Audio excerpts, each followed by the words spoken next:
بسم اللہ الرحمن الرحیم۔ اعوذ باللہ من الشیطان الرجیم، بسم اللہ الرحمن الرحیم۔ عزیز طلباء کرام، آج ہم المنطق للمظفر صدوم کا سبق نمبر 87 پڑھنے جا رہے ہیں، اور آج انشاءاللہ بیان کریں گے شکل رابع کی صورتوں کو۔ چونکہ ہم نے ابتدا میں بیان کیا تھا کہ ہماری بحث جو ہے چند ایک مقامات میں ہوگی۔ اب تک ہم نے تقریباً 2 طرح کی ابحاث کو بیان کر دیا۔ پہلی بحث میں ہم نے شکل رابع کی تعریف اور وجہ تسمیہ کو بیان کیا، دوسری بحث میں ہم نے شکل رابع کی شرائط کو بیان کیا۔ آج تیسری بحث کو بیان کرنے جا رہے ہیں کہ جس میں شکل رابع کی ضروب اور صورتوں کو بیان کیا جائے گا۔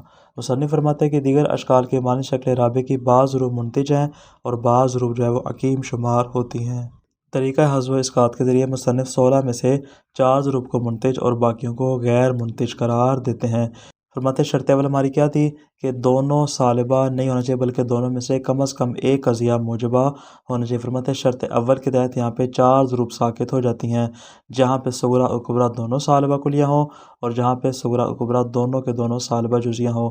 تیسری صورت یہ ہے کہ صغریٰ سالبہ کلیہ ہو، کبریٰ سالبہ جزیہ ہو، اور چوتھی اس کا برعکس ہے کہ صغریٰ سالبہ جزیہ ہو اور کبریٰ سالبہ کلیہ ہو۔ تو یہ 4 صورتیں ساکت ہو جائیں۔ کیوں؟ ان چاروں صورتوں کے اندر دیکھیں تو صغریٰ اور کبریٰ دونوں سالبہ ہیں، تو سالبہ کی یہ 4 صورتیں یہاں پر کیا ہو جائیں گی؟ ساکت ہو جائیں گی۔ شرط دوم نے جو عمومی شرائط میں سے بیان کیا تھا وہ کیا تھی کہ دونوں جزئی نہ ہو، دونوں میں سے کم ایک کلی ہونا چاہیے۔ مطلب اس شرط دوم کے تحت یہاں پہ 3 ضروب ساکت ہو جاتی ہیں، جہاں پہ دونوں موجبہ جزئیہ ہوں وہ بھی ساکت ہو جائے۔ البتہ جو دونوں سالبہ جزئیہ ہو چکے پہلے ساکت ہو چکے، اس کو دوبارہ یہاں پہ تکرار کرنے کی ضرورت نہیں ہے، تو فرماتے ہیں یہ بھی ساکت ہو جائے گی۔ اسی طرح فرماتے ہیں کہ جہاں پہ صغریٰ موجبہ جزئیہ اور کبریٰ سالبہ جزئیہ ہو وہ بھی ساکت ہو جائے گی۔ اور تیسری صورت کیا ہے کہ صغریٰ سالبہ جزئیہ اور کبریٰ موجبہ جزئیہ ہو وہ بھی یہاں پہ ساکت ہو جائے گی۔ تو بس ہمارے پاس شرط اول کے تحت 4 ضروب، شرط دوم کے تحت 3 ضروب ساکت ہو جائیں گی۔ اور جہاں تک تعلق ہے شرط سوم کا، شرط سوم نے کیا بیان کی تھی کہ صغریٰ سالبہ نہیں ہونا چاہیے اور کبریٰ جزئی نہیں ہونا چاہیے۔ مطلب اس کے تحت ایک ضرب ساکت ہو جاتی ہے کہ جہاں پہ صغریٰ سالبہ کلیہ ہو اور کبریٰ موجبہ جزیہ ہو، یہ یہاں پہ ساکت ہو جائے گی۔ جہاں تک تعلق ہے شرط چہارم یعنی شرائط خاصہ میں سے جو پہلی شرط تھی جس کو شرط چہارم ہم نے کہا، مطلب شرط چہارم کیا تھی کہ دونوں میں سے ایک سالبہ جزیہ نہیں ہونا چاہیے، یا صغریٰ یا کبریٰ دونوں میں سے کوئی بھی ایک سالبہ جزیہ نہ ہو۔ مطلب اس کے تحت بھی 2 ضروب ساکت ہو جائیں گی، جہاں پہ صغریٰ سالبہ جزیہ ہو، کبریٰ موجبہ کلیہ ہو، یہ بھی ساکت ہو جائے گی۔ اور دوسری اس کا برعکس ہے کہ جہاں پہ صغریٰ موجبہ کلیہ ہو اور کبریٰ سالبہ جزیہ ہو، یہ بھی یہاں پہ ساکت ہو جائے گی۔ اور جو ہمارے پاس شرط پنجم تھی کہ جب دونوں موجبہ ہوں تو ان میں سے صغریٰ کلی ہونا چاہیے، اگر صغریٰ جزئی ہوگا تو قیاس منتج نہیں ہوگی۔ فرماتے اس شرط پنجم کے تحت بھی ایک ضرب ساکت ہو جاتی ہے، یعنی صغریٰ موجبہ جزیہ ہو اور کبریٰ موجبہ کلیہ ہو۔ پس فرماتے ہیں ہمارے پاس کلی طور پر 11 ضروب ایسی ہیں جو کہ ساکت ہو جاتی ہیں، اور ہمارے پاس فقط اور فقط 5 ضروب ایسی بچ جاتی ہیں کہ جن کو منتج کہا جا سکتا ہے۔ اب ان ضروب کے اوپر مصنف کے الگ الگ طور پہ برہان بھی قائم کریں گے اور مثالوں کے ذریعے ان کو واضح بھی کریں گے۔ پہلی ضرب کیا ہے کہ جہاں پہ صغریٰ اور کبریٰ دونوں موجبہ کلیہ ہوں، پس نتیجہ موجبہ جزئیہ ہوگا۔ مثال جیسے کل انسان حیوان و کل ناطق حیوان، ہر انسان حیوان ہے اور ہر ناطق حیوان ہے، تو نتیجہ کیا ہو جائے گا؟ فبعض الحیوان ناطق، بعض حیوان ناطق ہیں۔ دلیل کیا ہے؟ فرماتے دلیل یہ ہے کہ یہاں پہ ہم جو برہان قائم کریں گے اس کے لیے ہم برہان رد، طریقہ رد یا دلیل رد سے عمل لیں گے، جس کو ہم نے تنبیہ سوم میں بیان کیا تھا۔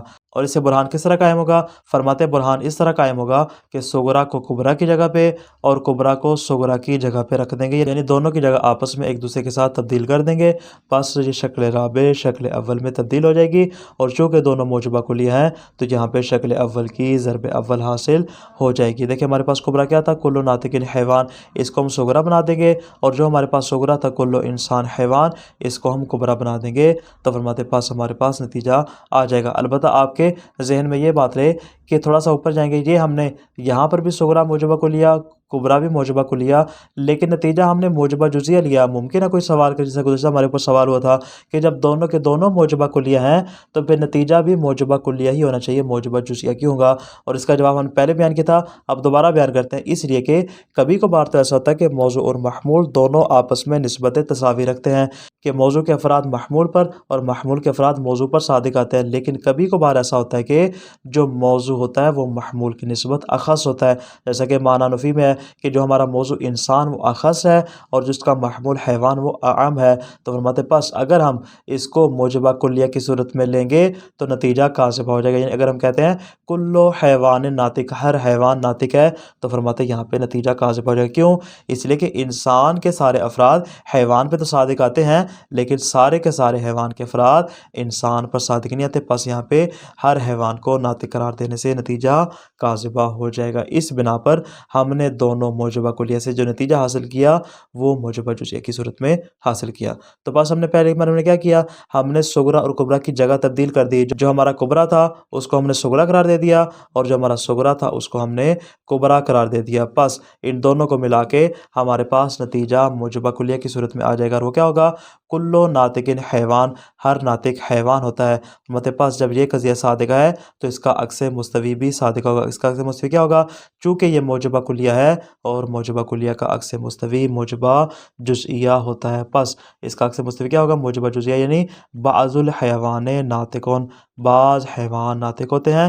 پس فرماتے ہمارا مطلوب ثابت ہو جائے گا، جو کہ ہمارا شکل رابع کا نتیجہ، شکل اول سے جو نتیجہ حاصل کر کے ہم نے عکس مستوی لے کر آئے، یہ بے عینی وہی ہے جس کو ہم یہاں پہ ثابت کرنا چاہ رہے ہیں۔ یہ ہوگی پہلی ضرب۔ دوسری ضرب کیا ہے کہ جہاں پہ صغریٰ موجبہ کلیہ اور کبریٰ موجبہ جزئیہ ہو، فرماتے اس کا نتیجہ موجبہ جزئیہ کی صورت میں ہوگا۔ مثال جیسے کلو انسان حیوان، ہر انسان حیوان ہے، و بعض الولود انسان، بعض پیدا ہونے والے انسان ہے، تو پس نتیجہ کیا ہوگا؟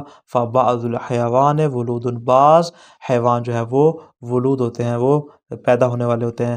فرماتے ہیں یہاں پہ دیکھیں ہمارے پاس جو آ رہا ہے صغریٰ موجبہ کلیہ ہے، اور ہمارے پاس جو کبریٰ ہے وہ موجبہ جزئیہ ہے۔ اس کو بھی ہم ضرب اول کی طرح برہان رد کے ذریعے ثابت کریں گے، اس طرح کے صغریٰ کو کبریٰ اور کبریٰ کو صغریٰ کی جگہ پہ قرار دے دیں گے، پس شکل اول کی ضرب سوم حاصل ہو جائے گی۔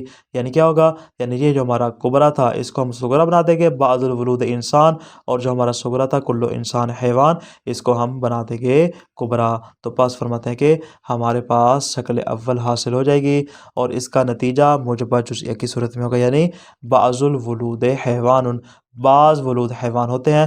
فرماتے پس ہم اس کا عکس مستوی لے کر آئیں گے، چونکہ یہ موجبہ جزئیہ ہے، پس موجبہ جزئیہ کا عکس مستوی بھی موجبہ جزئیہ ہی ہوگا۔ پس یہاں پر فرماتے کیا ہو جائے گا؟ بعض الحیوان ولود، اور جو ہمارا مطلوب تھا وہ یہاں پر ثابت ہو جائے گا۔ عبارت پہ غور کیجیے گا، ضروب ہو، فرماتے شکل رابع کی ضروب اور اس کی صورتیں، فرماتے بحسب الشروط الخمسۃ تکون الضروب المنتجۃ منہ خمسۃ فقط۔ فرماتے گزشتہ جو ہم نے 5 طرح کی شرائط بیان کی، البتہ آپ کے ذہن میں بات رہے کہ 3 شرائط عمومی تھی جو تمام اشکال اربعہ میں برابر طور پہ شریک ہیں، لیکن 2 شرائط وہ تھی جو ضرب رابع کے ساتھ خاص تھی۔ فرماتے اگر 3 اور 2 کو ملائے تو ہمارے پاس 5 شروط ہو جاتی ہیں، 3 عمومی 2 خصوصی۔ فرماتے 5 شروط کو مد نظر رکھتے ہوئے یہاں پہ جو منتج ضروب ہوں گی وہ 16 میں سے فقط اور فقط 5 ہوں گی۔ وجہ مت اس لیے کہ لأنہ بالشرط الاول تسقط اربع، اگر ہم شرط اول کو دیکھیں تو اس کے تحت فرماتے یہاں پہ 4 ضروب ساقط ہو جائیں گی۔ شرط اول کیا تھی؟ کہ دونوں سالبہ نہیں ہونے چاہیے۔ یہ 4 صورتیں کیسے حاصل ہوگی؟ کہ جہاں پہ صغریٰ اور کبریٰ دونوں سالبہ کلیہ ہوں، یہ ایک صورت۔ دوسری صورت ہو جائے گی جہاں پہ صغریٰ اور کبریٰ دونوں سالبہ جزیہ، 2 صورتیں ہو جائیں گی۔ اسی طرح صغریٰ سالبہ کلیہ ہو، کبریٰ سالبہ جزیہ ہو، یا اس کا برعکس، فرماتے 4 صورتیں اس سے ساقط ہو جائیں گی۔ وبالثانی تسقط ثلاثہ، فرماتے ہیں دوسری شرط کے تحت یہاں پہ 3 شرائط ساقط ہو جائیں گی۔ الجزئیتان، کہ جہاں پہ دونوں کیا ہوں گے؟ جزئی ہوں گے۔ اب اس پہ فرق نہیں ہے، سواء کانا موجبتین، صغریٰ اور کبریٰ دونوں موجبہ جزیہ ہوں وہ بھی ساقط ہو جائیں گی، او مختلفین، یا صغریٰ موجبہ جزیہ ہو، کبریٰ سالبہ جزیہ ہو، صغریٰ سالبہ جزیہ ہو، کبریٰ موجبہ جزیہ۔ فرماتے یہاں پہ 3 صورتیں کیا ہو جائیں گی؟ ساقط ہو جائیں گی۔ فرماتے ایجاب و سلب کے اعتبار سے جب مختلف ہوگی 2 صورتیں یہ بن جائیں گی اور 1 صورت بن جائے گی موجبہ جزیہ کی، پس شرط ثانی کے تحت 3 صورتیں ساقط ہو جائیں گی۔ وبالثالث یسقط واحد، فرماتے ہیں تیسری شرط جو ہم نے بیان کی تھی کہ صغرا سالبہ اور کبرا جزئی نہیں ہونا چاہیے، فرماتے ہیں اس شرط کے تحت بھی ایک یہاں پہ ساکت ہو جائے گی، اور وہ کیا ہے؟ الصالبۃ الکلیۃ مع الموجبۃ الجزئیہ، صغرا سالبہ کلیہ ہو اور کبرا موجبہ جزئیہ ہو، وہ یہاں پہ ساکت ہو جائے گی۔ وبالرابع ضربان، فرماتے اگر ہم چوتھی کو مد نظر رکھیں تو یہاں پہ اس سے دو ضروب ساکت ہو جائیں گی، الصالبۃ الجزئیۃ صغرا او کبرا مع الموجبۃ الکلیہ، فرماتے ہیں چوتھی شرط ہماری کیا تھی کہ صغرا یا کبرا میں سے کوئی ایک سالبہ جزئیہ نہیں ہونا چاہیے، فرماتے ہیں صغرا سالبہ جزئیہ ہو یا کبرا سالبہ جزئیہ، اس کے ساتھ ہم موجبہ کلیہ کو ملائیں تو دو صورتیں ساکت ہو جائیں گی۔ کس طرح؟ صغرا سالبہ جزئیہ کبرا موجبہ کلیہ، یا اس کا برعکس کر لیں، صغرا موجبہ کلیہ اور کبرا سالبہ جزئیہ، تو یہ دو صورتیں اس شرط خاص جو ہماری چوتھی شرط ہے اس کے تحت ساکت ہو جائیں گی۔ وبالخامس ضرب واحد، فرماتے پانچویں شرط کے ذریعے جو ہے وہ ایک ضرب جو ہے وہ یہاں پہ کیا ہو جائے گی؟ ختم ہو جائے گی، وہ ساکت ہو جائے گی۔ کون سی والی؟ کہ جب صغرا اور کبرا دونوں موجبہ ہوں تو صغرا کا کلی ہونا ضروری ہے، پس اگر دونوں موجبہ ہوں گے اور صغرا جزئی ہو تو وہ ساکت ہو جائے گی۔ الموجبۃ الجزئیۃ الصغرا مع الموجبۃ الکلیۃ الکبرا، کہ جہاں پہ صغرا موجبہ جزئیہ ہو اور کبرا موجبہ کلیہ، وہ بھی یہاں پہ کیا ہو جائے گی؟ ساکت ہو جائیں گی۔ تو پس فرماتے کہ اب یہاں پہ دیکھیں 4 اور 3 7 اور 1 8 اور 2 10 اور 1 11، فرماتے ہیں ہماری 11 ضروب یہاں پہ ساکت ہو جائے گی۔ فالباقی خمسۃ ضروب نقیم علیہ البرہان، ہمارے پاس 5 ضروب بچ جائیں گی کہ جن کے اوپر ہم یہاں پہ برہان قائم کریں گے۔ الضرب الاول، پہلی ضرب کیا ہے؟ پہلی صورت کیا ہے؟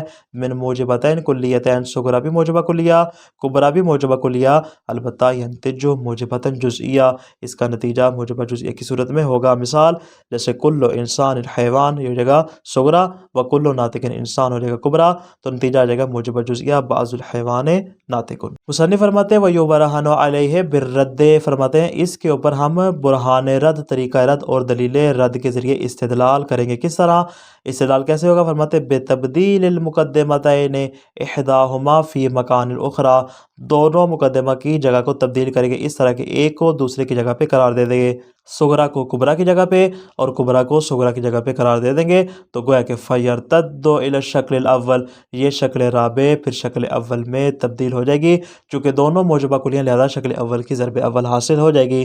فرماتے پس ان دونوں کو آپس میں ملائیں گے، صغرا ہوگا کل انسان ناطق، کبرا ہوگا کل انسان حیوان، نتیجہ ہمارے پاس آ جائے گا موجبہ کلیہ کی صورت میں۔ فرماتے پھر یہ ہمارے پاس جو نتیجہ آئے گا کون سا والا؟ کہ کل ناطق حیوان، یہ جو نتیجہ آئے گا ثم نعکس النتیجۃ لیحصل المطلوب، نتیجے کا عکس لے کر آئیں گے تاکہ ہمارا مطلوب ثابت ہو جائیں گے۔ فیقال، کیا کہیں گے؟ المفروض، ہمارا مفروضہ کیا ہے؟ یہ صغرا اور کبرا دونوں کے دونوں کیا ہیں؟ صادقہ ہیں، اور فرماتے ہیں کہ اس کا نتیجہ بھی کیا ہے؟ موجبہ جزئیہ صادق ہے۔ برہان کیا ہے؟ فرماتے برہان البرہان بالرد بتبدیل المقدمتین، برہان جو ہے بالرد ہوگا، طریقہ رد کے ذریعے ہوگا، پس فرماتے دونوں مقدموں کو تبدیل کریں گے تو قیاس کیا ہو جائے گی؟ کل حامیم کل میم با، فرماتے ہیں کل حامیم جو کبرا تھا وہ صغرا بن جائے گا، اور جو کل میم با ہمارا صغرا تھا وہ یہاں پہ کیا بن جائے گا؟ کبرا بن جائے گا، تو شکل اول کی ضرب اول حاصل ہو جائے گی، پس نتیجہ ہمارے پاس آ جائے گا کل ناطق حیوان۔ فرماتے اس کے بعد ہم کیا کریں گے؟ وینعکس الی عین باحا، فرماتے یہ جو ہمارے پاس کل ناطق حیوان آیا ہے اس کا ہم عکس لے کر آئیں گے بعض الحیوان ناطقون، فرماتے پس ہمارا مطلوب ثابت ہو جائے گا۔ البتہ فرماتے ممکن ہے یہاں پہ کوئی سوال کرے کہ جب صغرا بھی موجبہ کلیہ کبرا بھی موجبہ کلیہ ہے تو جناب آپ نتیجہ موجبہ کلیہ لیں، نتیجہ آپ موجبہ جزئیہ کی صورت میں کیوں لے رہے ہیں؟ فرماتے انما لا ينتج هذا الضرب کلیۃ، فرماتے اس ضرب کا نتیجہ کلیت کی صورت میں نہیں ہوگا، کیوں؟ لجواز ان یکون الاصغر اعم من الاکبر، اس لیے کہ ممکن ہے کہ حد اصغر جو ہے وہ حد اکبر کی نسبت عام ہو جا سکے، اس مثال میں کہ حیوان جو ہے وہ عام ہے انسان کی نسبت۔ فرماتے پاس یہاں پہ اگر ہم کلیت کی صورت میں نتیجہ لیں گے تو ہمارا نتیجہ کاذبہ ہو جائے گا۔ الثانی، دوسری ضرب کیا ہے؟ فرماتے ہیں من موجبۃ کلیۃ و موجبۃ جزئیہ، فرماتے ہیں جہاں پہ صغرا موجبہ کلیہ ہو اور کبرا موجبہ جزئیہ ہو، ینتج موجبۃ جزئیہ، اس کا نتیجہ موجبہ جزئیہ ہوگا۔ مثال جیسے کل انسان حیوان، ہر انسان حیوان ہے، و بعض الورود انسان، بعض ورود انسان ہے، تو نتیجہ ہمارے پاس آ جائے گا موجبہ جزئیہ کی صورت میں۔ البتہ فرماتے ہیں اس پہ برہان ویسے ہوگا جیسے کہ ضرب اول پہ تھا، کوئی مشکل نہیں ہے۔ ویبرہن علیہ بالرد بتبدیل المقدمتین، فرماتے ہیں یہاں پر بھی برہان رد قائم قائم کریں گے، البتہ دونوں مقدموں کی جگہ کو تبدیل کریں گے، ثم بعکس نتیجہ، پھر نتیجے کا عکس لے کر آئیں گے، البتہ ولا ینتج کلیہ، مطلب جو ہم نے اوپر جواب دیا یہاں پر بھی اس سوال کا یہ جواب ہوگا کہ یہاں پہ کلیت کی صورت میں نتیجہ نہیں ہوگا، کیوں؟ لجواز عموم الاصغر، اس لیے کہ اصغر جو ہے وہ اکبر سے عام ہو سکتا ہے، پس یہاں پر اس صورت میں نتیجہ نہیں لے سکتے۔ تو خلاصہ کیا آج کے درس کا؟ شکل رابع کی 16 ضروب میں سے صرف 5 ضروب منتج ہیں جبکہ باقی غیر منتج ہیں۔ شرط اول کے تحت 4 ضروب، شرط دوم کے تحت 3 ضروب، شرط سوم کے تحت 1 ضرب، شرط چہارم کے تحت 2 ضرب اور شرط پنجم کے تحت 1 ضرب ساکت ہو جاتی ہے، 11 ساکت ہوگی۔ باقی ہمارے پاس 5 ضروب جو ہے وہ منتج ہیں کہ جس کو مصنف برہان اور امثلہ سے بیان کرتے ہیں۔ پہلی ضرب کا مصنف طریقہ رد کے ذریعے ثابت کرتے ہیں، اس طرح کے صغرا اور کبرا کی جگہ تبدیل کر کے شکل اول حاصل کر کے جو اس کا نتیجہ ہوگا اس کا عکس مستوی لائیں گے اور اسے اپنے مطلوب کو ثابت کریں گے۔